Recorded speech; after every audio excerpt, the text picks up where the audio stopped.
Hello guys, today I want to talk to you about a very niche topic which regards the pulse drive gate transformer. Oh, it's too big. Pulse drive gate trafo. So this is a family of isolated gate transformers for power MOSFETs. And you have a lot of circuits that you can find on application notes, and also different kind of physics behind it. Every circuit has one or two things in common. First, trafo. And if you have a trafo, you don't have to saturate. And third, of course, isolation. Now, the most common way to achieve these three stuff is actually to drive the trafo with pulses, positive pulses and negative pulses. So now I will present you a technique on LTSPICE to how to do that, and also the advantage to do that. So let's suppose that here we have a transformer.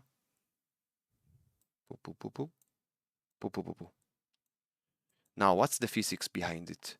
The physics is this.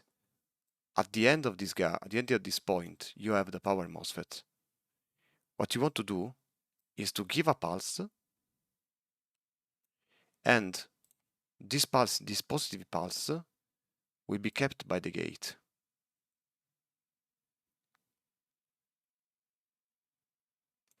Until a negative pulse comes and the charge is depleted.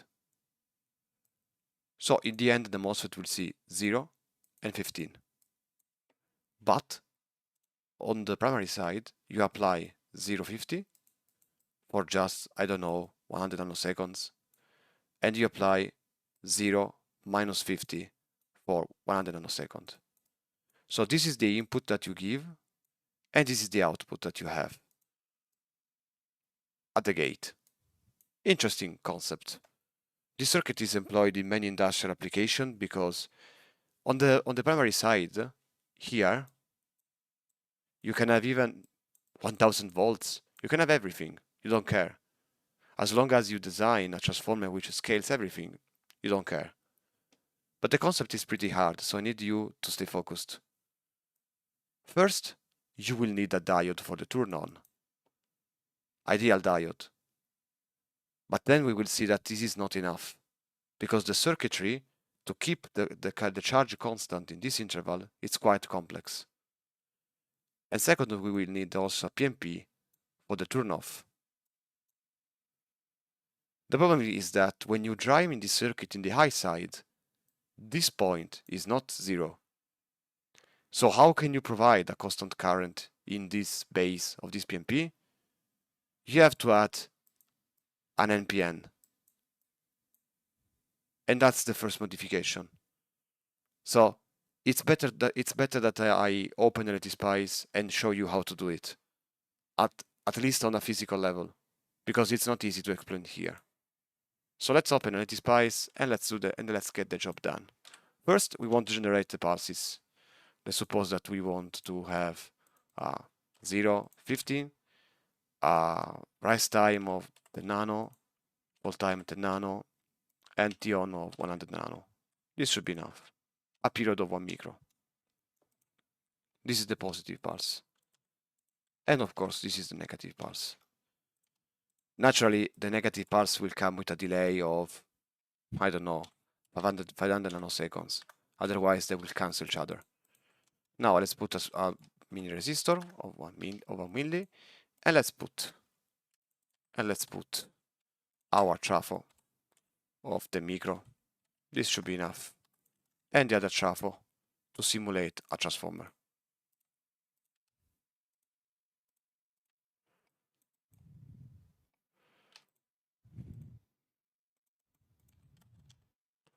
We want to put a little bit of a snubber because this will have a huge spikes. 10 ohm and 100 pico. and the nano should be enough. Now, for starters, I would like to put just a load of 1 ohm just to check if everything is correct. So K L1 L2 equal to 1. Let's couple these two guys. I don't want to couple on the contrary. Let's couple normally.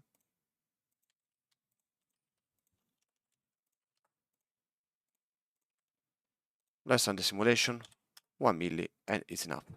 So at the first side we have the pulses.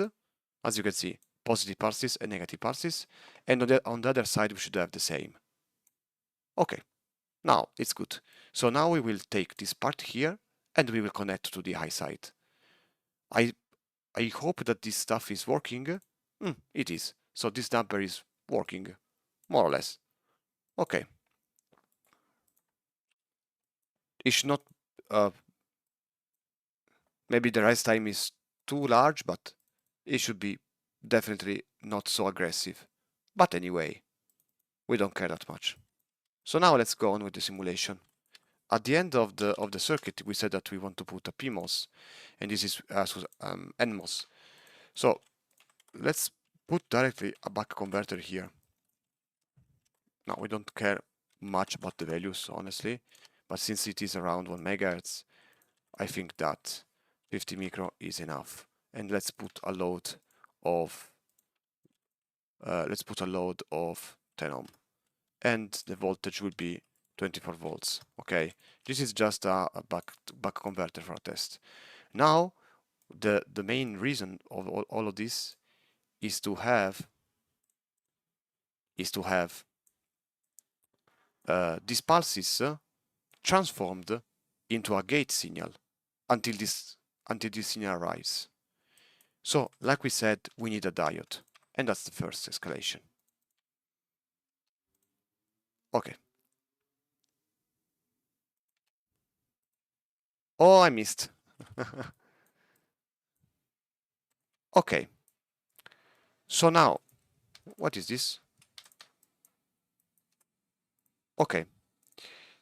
And then we need a PMP. Now, the PMP, of course, is for the turn off.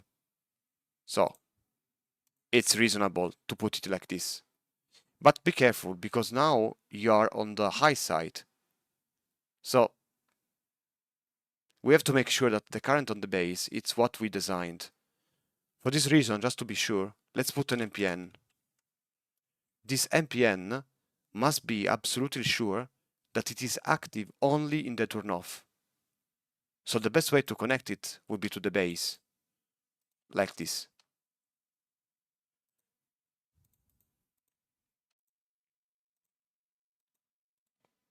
Let's put the first MOSFET on the list. At least we gave him some beta.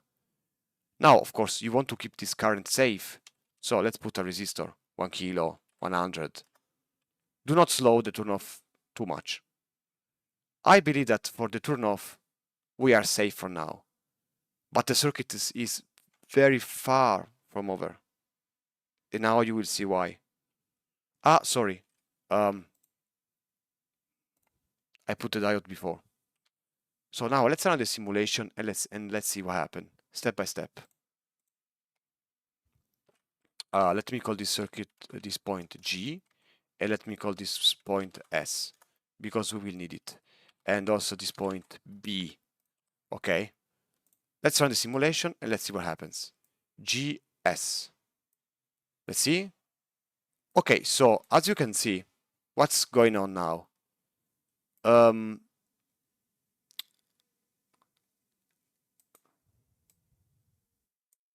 am giving the pulse, and the VGS is kept constant. But something very bad happens. You see, the voltage starts to go down. So it means that there is something wrong in the circuit. You see, let me analyze carefully, because oh, it's so noisy. We have to understand the physics here. So let's put this guy on paint. Poof. Okay, so the VGS basically goes from 14 volts. I applied 50 volts. Now, to justify this, it's because of the diode. I believe that's pretty far enough justification. But now, what's going on here? after the power supplies, you have a drop voltage, and you have all this drop from 14 volts to 12.9. And it does not follow a random path, it just follows an RC. So it means that some guy is leaking and some turn-off path is not correct. That's the reason why this circuit is not simple as it looks, but in reality it's far, far more complex. In order to get what's going on, always look at the current. So let's try to debug this circuit together. First, D2.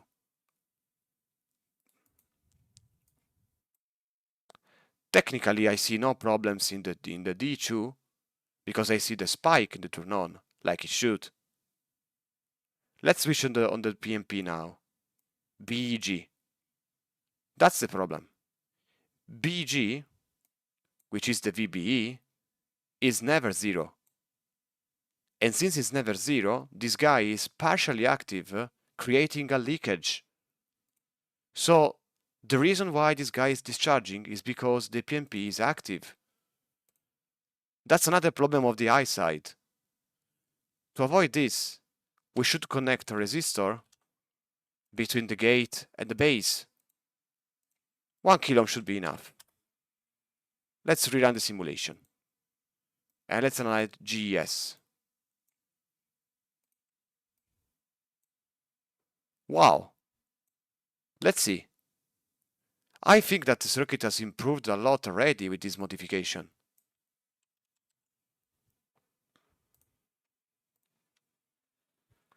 See? Before it was like that, and now it is like this. So now the circuit goes from 14 volts and it stays to 13.5. Most importantly, the charge is kept absolutely constant. So we solved one problem. Why it's gone? Why it is gone? So as you can see here, we solved one problem, which is far better than before. Remember guys, the voltage of the gate has to be constant in a MOSFET, because if you remember the curve, when you have the RDS on, you have several curves based on the VGS. Sorry, they are not like that, but they are like that. Sorry. So as VGS, for instance, this is the VGS of 5, this is the VGS of 10, VGS of 15. If VGS is higher, generally speaking, the RDS on is lower. Not of that much, okay? You don't sense that after 10 volt there's not that much of difference, but you don't want an increased RDS anyway. So the voltage has to be stable. You certainly don't want this guy. So I believe that we already made a pretty good job, but I think that we can do something more. You see, what's happening here between these 2 points?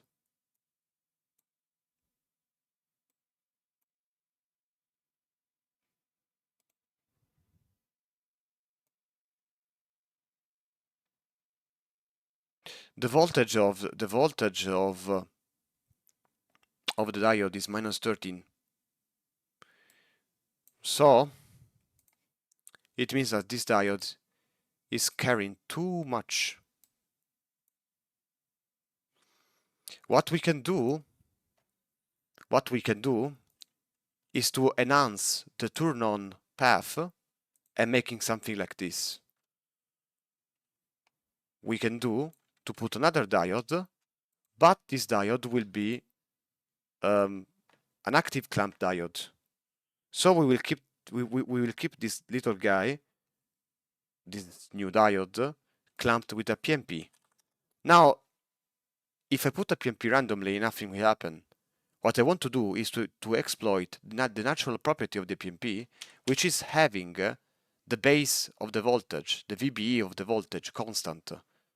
So I will make a super diode with this technique. Exactly like this. And I need also a path to go down, so I will connect it to the source. Naturally, to make it work, since it is an high side, this voltage is floating, so I am basically constrained to put a capacitor here. Probably even not that small capacitor either. And let's run a simulation now. I don't see that it has changed much actually.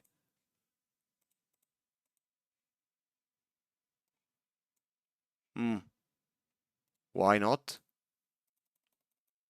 Could we increase this capacitor a bit?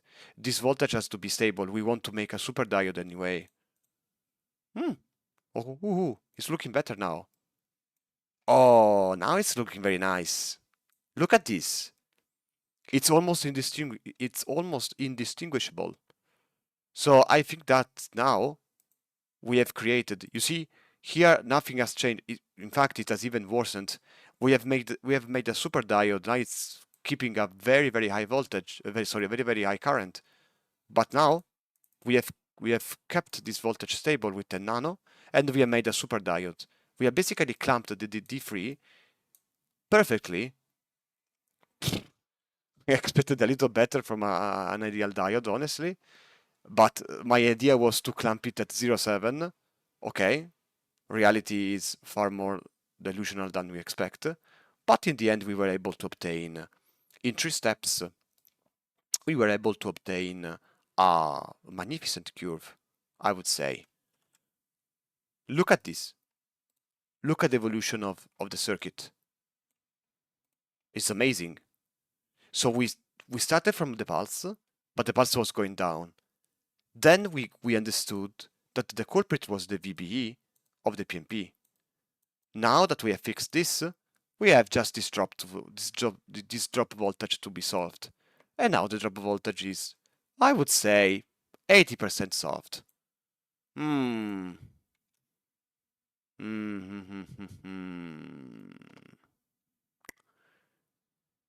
What else could we add? I think that's acceptable. More or less. Yeah. I believe that's for a gate voltage, it's acceptable. It is acceptable. So now let's see if the buck converter, of course, is working, because we are feeding this VGS to the MOSFET, but it is really working. Yeah, I believe that the duty cycle is 50%, so if we start to 224, we should have 12. Whoa.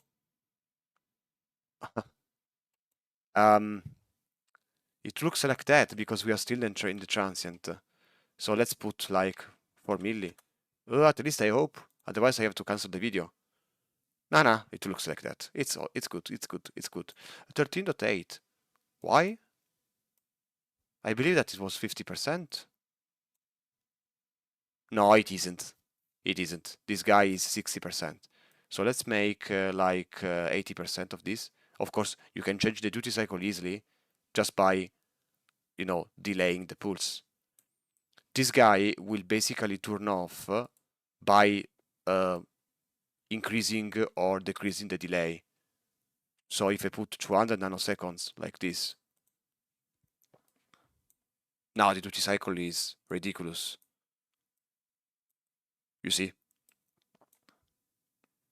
You can change easily the duty cycle. Now it should be around 20% or something. So I expect to be around 18 volts, 12 volts. Ah, no, sorry, it's the contrary. Sorry.